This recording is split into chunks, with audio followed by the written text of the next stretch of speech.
Baik, assalamualaikum warahmatullahi wabarakatuh. Selamat sore. Apa kabar semuanya? Kita kembali bersama channel ini kembali ya untuk memberikan informasi maupun mengupdate kondisi terkini kesiapan sirkuit Mandalika pada tanggal 7 Oktober 2023 ya. Kita akan melihat bersama-sama bagaimana persiapan sirkuit sejauh ini tentunya untuk menyambut balapan yang sudah kita nantikan bersama-sama. Ya, buat teman-teman yang baru bergabung saya ucapkan selamat datang, dan buat kalian semua yang sudah mengklik video ini sehat selalu. Semoga saja kita semua dimudahkan, segala urusan serta dilimpahkan rezekinya. Amin ya robbal alamin. Baik, di sini kita sudah berada di tikungan ke-12 menuju ke-13 atau dari tikungan ke-10 menuju ke-11 ya, seperti yang kita lihat bersama-sama, di mana mobil pembersih saat ini sedang melakukan pembersihan di bagian pinggir curb atau area verge yang berada di sisi sebelah kiri maupun kanan ya. Seperti yang kita lihat di sana, untuk road sweeper atau mobil pembersih masih melanjutkan aktivitas pembersihan di beberapa titik yang dianggap kemarin ada bekas-bekas cat yang melebar ya, dilakukan pembersihan pada sore hari ini. Ya, dan terlihat jelas di observation deck atau di bukit 360 seperti yang kita lihat di sini untuk pemasangan lapisan geomet ataupun penanaman rumput di bagian sela-sela jaring-jaring lapisan geomet tersebut juga dipasang ya, supaya nampak nanti tumbuh dan akan tumbuh subur hijau tentunya di bagian tebing tersebut. Ya, begitu juga untuk para pekerja di sore hari ini masih terus berjibaku dengan waktu seperti yang kita perhatikan di sana ya. Dilakukan pembersihan di beberapa bagian area pinggir track ya, untuk curb maupun verge area, di mana cat-cat yang berlebihan atau bercak-bercak putih yang masih ya, dan debu-debu yang ada terus dibersihkan supaya aman dan nyaman untuk para pembalap nanti berpacu kuda besi mereka. Ya, selain itu juga kita akan lihat hasil dari pengerjaan untuk hari ini ya, di tanggal 7 ini. Seperti yang kita ketahui bersama-sama, sejak tadi pagi sudah mulai dilakukan pemasangan untuk iklan atau sponsor yang berada di area inner maupun outer surface road di bagian tire barrier yang berada di sini atau concrete barrier ya, dimana untuk sponsor-sponsor yang akan menjadi sponsor di MotoGP Mandalika 2023 ini tentunya sudah mulai dilakukan pemasangan. Begitu juga di bagian bukit 360 dan ikon Pertamina yang ada di sini, seperti yang kita lihat sudah rampung pengerjaannya. Dan saat ini juga di bagian observasi atau bukit 360 ini ya, terlihat di sini ada ditanami rumput di bagian atas, dan saat ini sudah dilakukan penyiraman juga supaya tampak lebih bagus nantinya untuk area observasi deck atau di bukit 360 ini.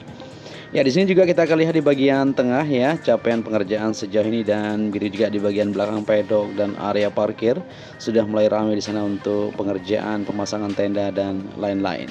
Dimana pada sore hari ini juga untuk area curb atau di bagian track dilakukan pengecekan kembali ya di beberapa titik, dan di bagian speed limitnya juga di depan sana saat ini sedang dilakukan pengecatan ya, jalur keluarnya nanti untuk para pembalap yang jatuh dan sebagainya ya, seperti itu. Ya, begitu juga untuk pos-pos yang digunakan nantinya akan ditempatkan tempat kamera Dorna teman-teman ya, di beberapa bagian yang sudah ditentukan. Nanti teman-teman bisa menonton live-nya di Trans 7 seperti itu. Oke, dan di sini kita lanjut untuk melihat kondisi di sore hari ini, di mana untuk pihak-pihak terkait ya terus melakukan pengecekan di bagian speed limitnya ya, di bagian sisi sebelah kanan yang masih warna hijau, karena di bagian speed limit memang dikhususkan teman-teman ya warna hijau tersebut. Nah, ini dicek terlebih dahulu ya kesiapan maupun garis-garis yang ada untuk pembatas antara curb, verge atau di bagian speed limitnya teman-teman. Ya, di sini terus dirapikan dan terus akan dilakukan persiapan-persiapan lainnya ya, selain di bagian track tentunya di bagian area infrastruktur penunjang lainnya terus dioptimalkan sampai saat ini teman-teman. Begitu juga untuk penyiraman untuk taman atau untuk rumput-rumput maksud kita yang berada di pinggir trek di sana ya. Saat ini sudah dilakukan penyiraman tadi. Jadi siang maksud kita pagi dan sore dilakukan penyiraman untuk area rumput. Ya, walaupun masih terlihat di sini agak mengering teman-teman, tapi sudah mulai terlihat ya ada sedikit menghijaunya karena terus disiram, terus dirawat, dipupuk ya supaya tampak lebih bagus nanti. Kita harap ya dalam beberapa hari ke depan untuk area rumput sudah terlihat semakin bagus tentu. Ya, untuk tim penyiraman ini ya atau mereka teman-teman kita yang sedang melakukan penyiraman terbagi menjadi ada beberapa titik bagian di keseluruhan trek. Saat ini di sini ya terlihat para pekerja sedang melakukan persiapan untuk di penyiraman juga, maupun di bagian depan sana sudah selesai melakukan penyiraman di sisi sebelah kanan ya, di area outer atau inner surface road, di bagian area rumputnya sisi sebelah kanannya. Nah, ini dia sedang melakukan penyiraman dan sudah selesai ya sepanjang dari belakang tadi menuju ke sini. Dan tentunya sangat bagus dan tidak akan terus liput buat teman-teman semuanya aktivitas apa saja yang ada. Ya, tentunya untuk WSBK ya banyak sekali isu teman-teman ya. Jadi perbedaan antara MotoGP dan WSBK banyak teman-teman. Ada 7 perbedaan ya, dimana 7 perbedaan tersebut untuk WSBK dan MotoGP yang akan tampil di sirkuit Mandalika ya di ajang MotoGP nantinya sungguh berbeda ya. Jadi perbedaan yang pertama tentunya motor MotoGP dirancang khusus untuk balapan, tidak tersedia dijual ya di pasaran umum. Ya, untuk motor MotoGP menggunakan mesin 4 silinder dengan kapasitas 1000 cc dan motor WSBK adalah motor yang diproduksi massal dan tersedia untuk dijual di pasaran umum teman-teman. Ya, motor WSBK menggunakan mesin 4 silinder dengan kapasitas 1000 cc juga seperti itu. Ya, yang kedua juga perbedaannya yaitu peserta ya, di mana peserta MotoGP diikuti oleh tim-tim pabrikan dari pabrik motor besar seperti Honda, Yamaha, Ducati, dan Suzuki ya. Untuk WSBK diikuti oleh tim-tim pabrikan dan tim independen saja. Ya, untuk sirkuit ya, perbedaan yang ketiga, MotoGP balapan di berbagai sirkuit seluruh dunia. Untuk WSBK hanya balapan di sirkuit permanen seperti itu ya, supaya teman-teman tahu semua. Ya, durasi balapan untuk MotoGP 45 menit. Untuk WSBK itu 40 menit ya untuk durasi balapannya. Ya, sistem poinnya di MotoGP pembalap yang finish di posisi pertama mendapatkan 25 poin. Posisi kedua mendapatkan 20 poin. Nah, dan seterusnya seperti itu ya. Ya, sistem poin di WSBK ada pula sesi Super Pole dan pemberian nilai yang berbeda, teman-teman. Dan untuk anggaran juga ya, luar biasa. Jadi anggaran untuk tim MotoGP sangat besar, bisa mencapai ratusan juta dolar. Ya, anggaran tim WSBK lebih kecil ya, tapi masih cukup besar teman-teman ya, puluhan juta dolar seperti itu ya. Ya, untuk popularitas MotoGP lebih populer teman-teman daripada WSBK, baik dari segi penonton, sponsor maupun media. WSBK memiliki basis penggemar yang loyal, tetapi tidak sebesar MotoGP ya, seperti itu ya, supaya teman-teman tahu perbedaan antara WSBK dan MotoGP. Oke, di sini kita lanjut ya untuk melihat kondisi di bagian area parkir seperti yang kita lihat bersama-sama, di mana untuk tenda yang dibangun atau dirakit di sini sudah mulai terlihat jelas di parkir utama maupun di bagian sisi parkir sebelah barat maupun timur sudah mulai banyak tenda yang dibangun untuk keperluan dari kelancaran event balapan nanti atau para kru juga yang bertugas ya, supaya nyaman, aman seperti itu.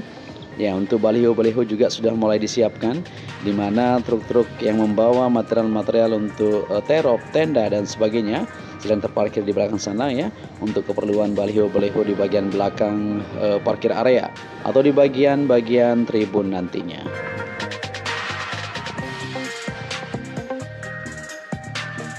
Baik, di sini kita lanjut lagi untuk melihat kondisi di sore hari ini ya, persiapan sejauh ini yang bisa kita bagikan buat teman-teman semua ya. Untuk area parkir sudah cukup fantastis, sudah oke semuanya, sudah dilakukan pembetonan ya atau rigid beton yang digunakan, tidak seperti tahun lalu. Begitu juga untuk persiapan di bagian tengah, kita akan lihat juga nanti di mana para pekerja masih membangun tenda Untuk bazar UMKM maupun pembersihan masih terus dilakukan di sana.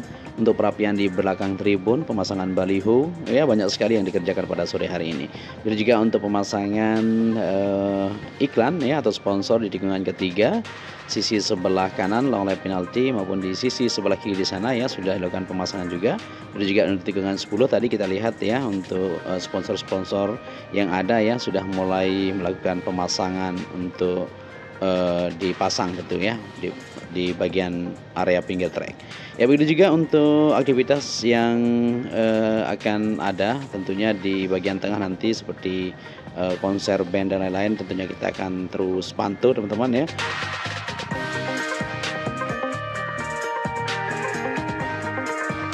Baik, di sini kita lanjut ke bagian zona tengah ya. Tampak perbedaan antara 2 hari yang lalu atau tadi siang juga masih belum terpasang untuk bagian tenda di bagian depan ini.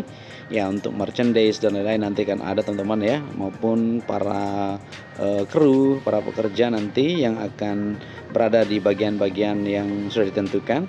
Ya, jadi di bagian tengahnya sudah cukup ramai untuk pemasangan material-material yang akan dibutuhkan. Nah, seperti ini kondisinya ya.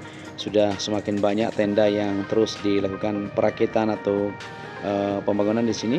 Nah, di bagian tengah di sana juga cukup ramai untuk lampu-lampunya juga sudah mulai dilakukan persiapan semuanya, dikoneksikan tentunya supaya siap nantinya untuk menerangi di bagian tengah ini teman-teman. Gitu juga untuk keseluruhan trek kita akan terus pantau dan terus akan memberikan informasi terkait apa saja ataupun kesiapan sejauh mana di sirkuit Mandalika. Untuk itu mungkin sampai sini dulu ya. Saya Joni Ahmad mengucapkan matur tampiasi, tetap simak video ini. Kita akan lihat untuk hasil dari pemasangan iklan yang ada di tikungan ketiga, sisi sebelah kiri tikungan keempat maupun di beberapa area lainnya. Untuk itu salam anak Lombok ya, tetap stay tune bersama channel ini.